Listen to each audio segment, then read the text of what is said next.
Chapter 1. After the death of Ahab, Moab rebelled against Israel.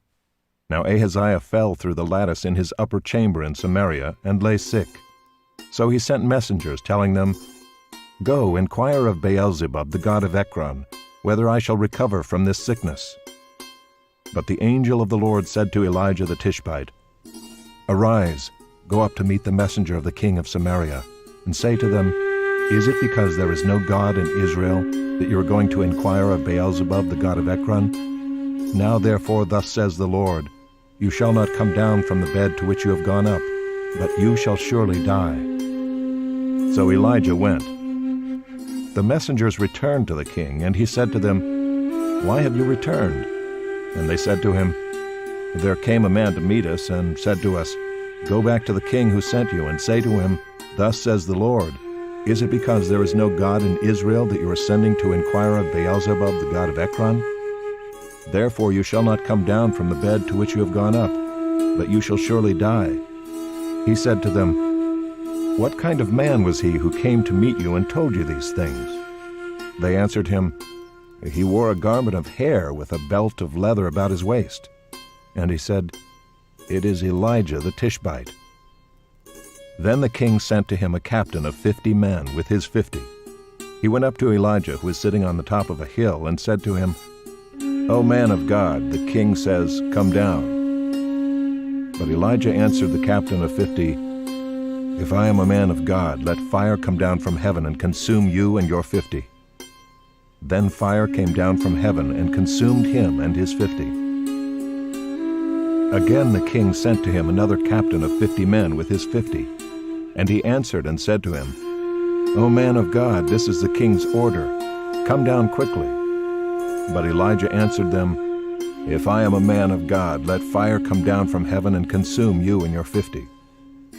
Then the fire of God came down from heaven and consumed him and his 50. Again the king sent the captain of a third 50 with his 50. And the third captain of 50 went up and came and fell on his knees before Elijah and entreated him, "O man of God, please let my life and the life of these 50 servants of yours be precious in your sight. Behold, fire came down from heaven and consumed the 2 former captains of 50 men with their 50s. But now let my life be precious in your sight." Then the angel of the Lord said to Elijah, "Go down with him, do not be afraid of him." So he arose and went down with him to the king and said to him, "Thus says the Lord, because you have sent messengers to inquire of Beelzebub, the god of Ekron, is it because there is no God in Israel to inquire of his word? Therefore you shall not come down from the bed to which you have gone up, but you shall surely die." So he died according to the word of the Lord that Elijah had spoken. Jehoram became king in his place in the 2nd year of Jehoram the son of Jehoshaphat, king of Judah, because Ahaziah had no son. Now the rest of the acts of Ahaziah that he did, are they not written in the book of the Chronicles of the kings of Israel?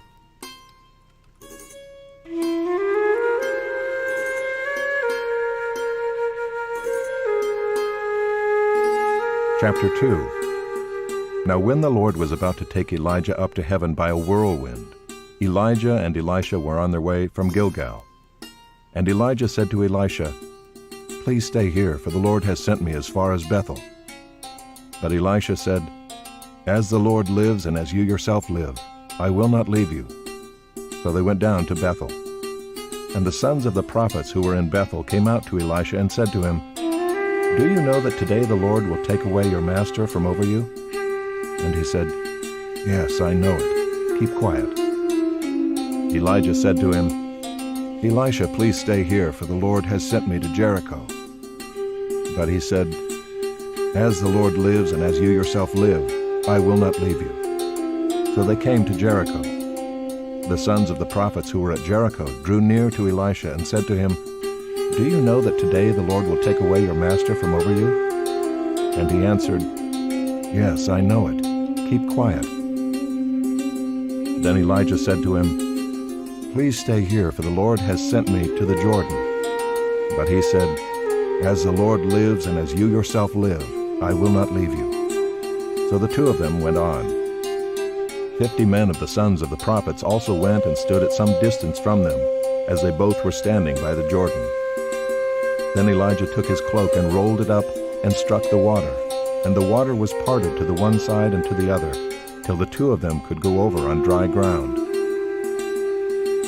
When they had crossed, Elijah said to Elisha, "Ask what I shall do for you before I am taken from you." And Elisha said, "Please let there be a double portion of your spirit on me." And he said, "You have asked a hard thing.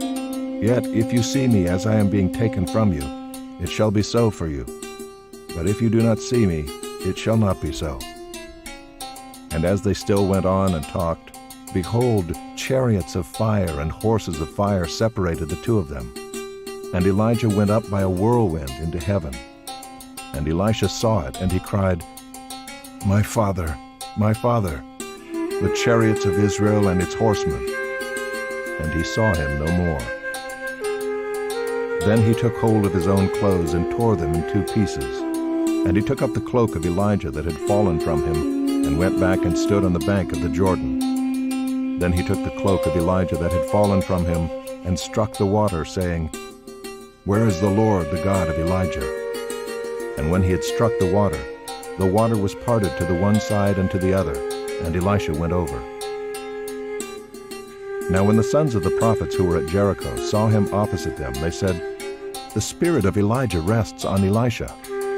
And they came to meet him and bowed to the ground before him. And they said to him, "Behold now, there are with your servants 50 strong men. Please let them go and seek your master. It may be that the Spirit of the Lord has caught him up and cast him upon some mountain or into some valley." And he said, "You shall not send." But when they urged him till he was ashamed, he said, "Send." They sent therefore 50 men, and for 3 days they sought him, but did not find him. And they came back to him while he was staying at Jericho, and he said to them, "Did I not say to you, do not go?" Now the men of the city said to Elisha, "Behold, the situation of this city is pleasant, as my lord sees, but the water is bad, and the land is unfruitful." He said, "Bring me a new bowl and put salt in it." So they brought it to him. Then he went to the spring of water and threw salt in it, and said, "Thus says the Lord, I have healed this water. From now on neither death nor miscarriage shall come from it." So the water has been healed to this day, according to the word that Elisha spoke. He went up from there to Bethel, and while he was going up on the way, some small boys came out of the city and jeered at him, saying, "Go up, you bald head! Go up, you bald head!" And he turned around, and when he saw them, he cursed them in the name of the Lord. And 2 she-bears came out of the woods and tore 42 of the boys.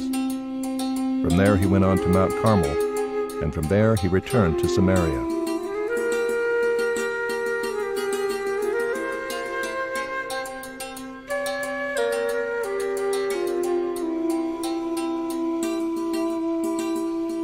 Chapter 3. In the 18th year of Jehoshaphat king of Judah, Jehoram the son of Ahab became king over Israel and Samaria, and he reigned 12 years. He did what was evil in the sight of the Lord, though not like his father and mother, for he put away the pillar of Baal that his father had made. Nevertheless he clung to the sin of Jeroboam the son of Nebat, which he made Israel to sin. He did not depart from it. Now Mesha king of Moab was a sheep breeder, and he had to deliver to the king of Israel 100,000 lambs and the wool of 100,000 rams. But when Ahab died, the king of Moab rebelled against the king of Israel. So King Jehoram marched out of Samaria at that time and mustered all Israel. And he went and sent word to Jehoshaphat king of Judah, "The king of Moab has rebelled against me. Will you go with me to battle against Moab?" And he said, "I will go. I am as you are, my people as your people, my horses as your horses." Then he said, "By which way shall we march?" Jehoram answered, "By the way of the wilderness of Edom." So the king of Israel went with the king of Judah and the king of Edom, and when they had made a circuitous march of 7 days, there was no water for the army or for the animals that followed them. Then the king of Israel said, "Alas, the Lord has called these 3 kings to give them into the hand of Moab." And Jehoshaphat said, "Is there no prophet of the Lord here, through whom we may inquire of the Lord?" Then one of the king of Israel's servants answered, "Elisha the son of Shaphat is here, who poured water on the hands of Elijah." And Jehoshaphat said, "The word of the Lord is with him." So the king of Israel and Jehoshaphat and the king of Edom went down to him. And Elisha said to the king of Israel, "What have I to do with you? Go to the prophets of your father and to the prophets of your mother." But the king of Israel said to him, "No, it is the Lord who has called these 3 kings to give them into the hand of Moab." And Elisha said, "As the Lord of hosts lives, before whom I stand, were it not that I have regard for Jehoshaphat the king of Judah, I would neither look at you nor see you. But now bring me a musician." And when the musician played, the hand of the Lord came upon him. And he said, "Thus says the Lord, I will make this dry stream bed full of pools. For thus says the Lord, you shall not see wind or rain, but that stream bed shall be filled with water, so that you shall drink, you, your livestock, and your animals. This is a light thing in the sight of the Lord. He will also give the Moabites into your hand, and you shall attack every fortified city and every choice city, and shall fell every good tree, and stop up all springs of water, and ruin every good piece of land with stones." The next morning, about the time of offering the sacrifice, behold, water came from the direction of Edom, till the country was filled with water. When all the Moabites heard that the kings had come up to fight against them, all who were able to put on armor, from the youngest to the oldest, were called out and were drawn up at the border. And when they rose early in the morning and the sun shone on the water, the Moabites saw the water opposite them as red as blood. And they said, "This is blood. The kings have surely fought together and struck one another down. Now then, Moab, to the spoil." But when they came to the camp of Israel, the Israelites rose and struck the Moabites till they fled before them. And they went forward, striking the Moabites as they went. And they overthrew the cities, and on every good piece of land every man threw a stone until it was covered. They stopped every spring of water and felled all the good trees, till only its stones were left in Kir-Hareseth, and the slingers surrounded and attacked it. When the king of Moab saw that the battle was going against him, he took with him 700 swordsmen to break through opposite the king of Edom, but they could not. Then he took his oldest son, who was to reign in his place, and offered him for a burnt offering on the wall. And there came great wrath against Israel, and they withdrew from him and returned to their own land.